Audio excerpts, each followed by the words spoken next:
I took the posting in Felter because no one else would. That should have been enough of a warning.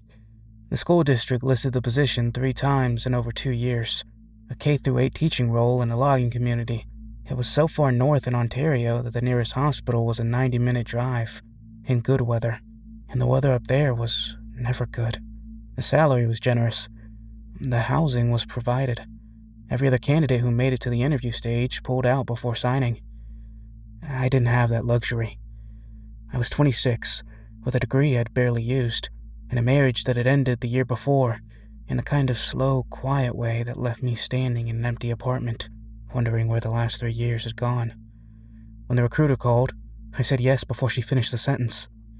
2 weeks later, I drove 11 hours north from Toronto with everything I owned, packed into my Honda Civic that shuddered over every frost heave.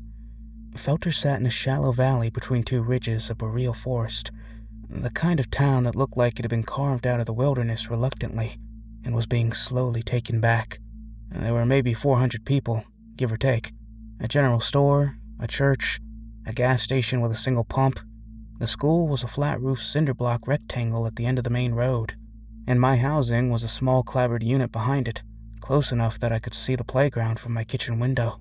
The principal, a broad-shouldered woman named Diane Pruitt, met me the day I arrived. She was polite in a way that felt practiced, like she'd rehearsed what to say to someone who didn't know the town yet.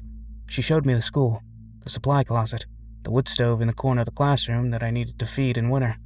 She introduced me to the janitor, a thin man named Collier, who didn't look at me when we shook hands.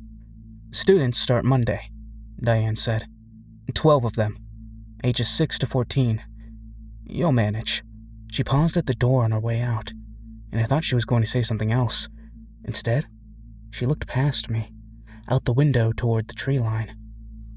"Don't go into the woods north of the lake after dark," she said. "The terrain is bad. People get turned around." It was a reasonable thing to say. At least, I told myself that for weeks. The children were quiet. That was the first thing I noticed. Not shy, and not withdrawn. Quiet, in the way that animals are quiet when something's close. They came to school clean and fed on time. They did their work, and they didn't roughhouse at recess, didn't shout or chase each other the way kids usually do.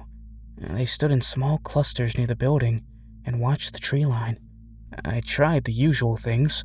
I brought in art supplies, thinking maybe creativity would loosen them up. They drew carefully, deliberately, in every single picture.